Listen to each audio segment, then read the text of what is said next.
Yo la team, j'espère que vous allez bien les gars. Petit débrief les gars entre Toulouse et l'OL les amis. Victoire de l'OL, magnifique, 2 buts à 1 les gars en toute fin de match. Merci beaucoup à Costa pour ton CSC, même si je pense que le but doit revenir à la cassette. Bref, ça reste un autre débat. Les amis, on se retrouve pour débriefer les matchs les gars entre le Toulouse FC et l'OL. Un match grandiose, un match qui a été incroyable, surprenant dans tous les sens. J'ai pas vraiment senti une équipe qui était en dessous de l'autre. J'ai vraiment les gars senti deux équipes qui se sont vraiment cherchées, qui se sont regardées jouer, qui sont vraiment rentrées dans l'art. Et voilà, comme je vous l'ai dit, gars, score final 2 buts à 1 en faveur de notre cher OL. Merci beaucoup. Lyon, vous avez géré. Les amis, il faut qu'on parle de la première mi-temps, les amis. Il y a qu'un joueur. Il y a qu'un seul joueur que j'ai retenu de la première mi-temps, les gars, c'est Jefinho. Jefinho. En un match, enfin en deux matchs, il fait plus que Cherki. Je vais vous expliquer pourquoi. En fait, Jefinho, c'est un profil à la Cherki, mais en beaucoup plus intelligent. Il te dribble. En fait, c'est un mec. Il est un petit peu. Comment dire. Il réfléchit pas. C'est-à-dire qu'il est pas comme Cherki, il va pas les dribbler à droite à gauche sans se repère. Lui, il dribble, ça passe pas, tant pis.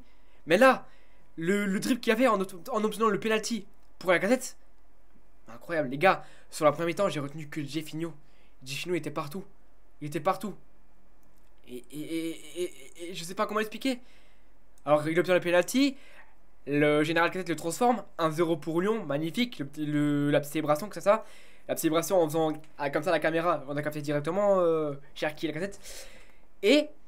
Et malheureusement, après, on a encore l'occasion où la Cassette il peut la mettre dans le but, sauf qu'il rate sa tête. Et dans le coup qui suit, on se mange un but par Abou Kalal, qui est d'ailleurs qui a été l'un des meilleurs Toulousains hier soir. Donc bien joué à lui. Donc on va aller un partout à la mi-temps.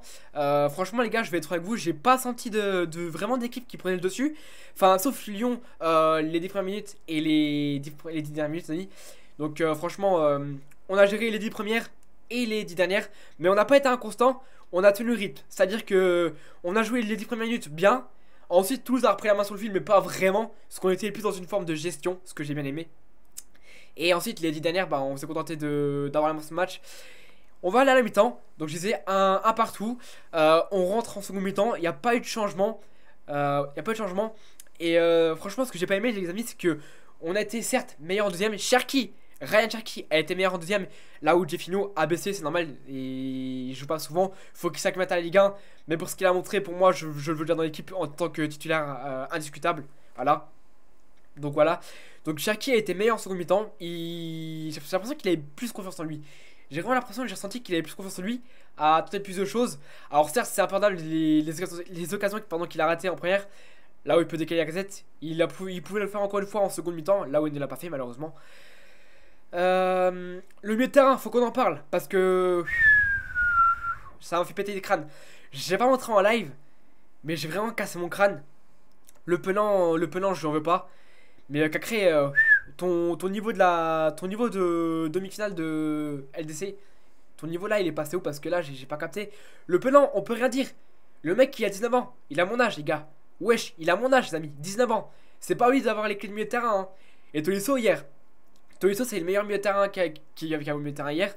Tellement vous dire, tellement. Je critique le penant, mais il faut bien que vous compreniez qu'il a que 19 ans. Il doit pas être titulaire à Lyon. Bref, le milieu de terrain, le penant Cacré, c'était du vent. Bougé par Spearings, bougé par Van Den Boomen, les gars, franchement c'était du vent. Tellement du vent que Laurent Blanc a dû se résigner à faire entrer Thiago Mendes et Aouar. C'est délirant, c'est délirant. Tellement se chier dessus au milieu de terrain, il se dit putain faut que je transfère Mendes et Aouar. Or franchement, Mendes, fantôme comme d'hab, même s'il a eu 2-3 bons trucs, fantôme. Aouar j'ai un peu plus vu. Après ça reste pas le ça reste pas le Aouar des 3 dernières années. Mais ça a été déjà mieux. Donc on va pousser. Alors certes, plus on rentre en second mi-temps, plus Toulouse jouait en bloc bas. Malheureusement. Mais ça n'a pas bougé les gars. Il y a eu beaucoup d'occasions sur le mi-temps. La barre de Tolisso. Des frappes de loin de Cacré qui ont été contrées. Bref. On va arriver les gars jusqu'à la 88e minute amis. Et là qu'est-ce qui se passe amis? Cherki il perd la balle, c'est rendu à Suazo qui perd la balle, il veut faire une passe, je crois, c'est Spearings qui veut faire la passe. C'est contré, ça reste Cherki qui part dans ses dribbles crochet. Centre, on va dire ouais, centre en retrait pour la casette. Et c'est contré par Costa. Et c'est Costa qui le met dans le but. Moi j'accorderais volontiers le but à la casette, mais bon c'est Costa qui le met, c'est comme ça, c'est ainsi de suite, voilà. Donc voilà, victoire de Noël, 2 buts à 1. Je suis content de mon Noël, je suis content du match qu'ils ont fait. On n'a pas été inconscient du tout. Au contraire, on a plus mieux géré la seconde mi-temps que la première. Même si en premier temps, on n'a pas été dégueulasse et loin de là. Donc voilà, victoire de 1. On est encore qualifié en Europe. À l'heure où je tourne ce débrief là, il est actuellement 17h45. On est samedi 15 avril. Le Rennes de Genesio mène 2 buts à 0 contre Reims. Là, j'ai un peu peur. Mais on reste pas pour longtemps décroché. J'ai hâte de voir la fin de match entre Rennes et Reims. J'ai hâte de voir le match entre Lille et Montpellier. On verra ce que ça donne, les gars. Pour l'instant, les amis, tout va bien. Je vis mon best week-end pour l'instant. Voilà. Les amis, j'ai fait le tour sur débrief. J'ai rien d'autre à vous dire. Voilà, je vais donner mon top et mon flop. Lacazette, Tolisso, Lopez.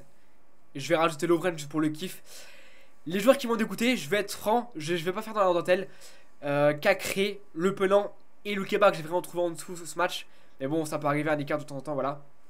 Faut qu'on parle aussi de Enrique. Franchement, certes, Tagliafico était pas là ce soir, mais franchement, Enrique il a fait le taf. J'ai trouvé que pour une fois, Enrique a fait le taf. Alors je sais pas ce qui s'est passé, les gars, avec tous les joueurs qui étaient en dessous, avec Peter Bose. Je pense que Laurent Blanc a même une atmosphère qui est beaucoup mieux à Lyon. Parce que Enrique, il était franchement, c'était vraiment un top flop sous Bose. Et là, sortir la prestation qu'il a sorti hier soir contre Toulouse, franchement, respect. Ouais, voilà. Bref, poteau, j'ai plus rien à vous dire. Merci à l'OL. Nous, on se retrouvera, les gars, on se retrouvera en live ce soir, les gars, pour quand Paris FC. J'ai enchaîné avec le débrief de Metz qui a gagné 3-0. Ils ont éclaté Bordeaux. Magnifique victoire des Messins, voilà. Je vous aussi là. N'hésitez pas à liker, à vous abonner et à partager la vidéo. C'est important, pardon, pour le référencement. Je compte sur vous. Merci pour les 870 abonnés, les gars. On se retrouve tout à l'heure, les amis. Passez une bonne fin d'après-midi. C'était Rock. Tchuss.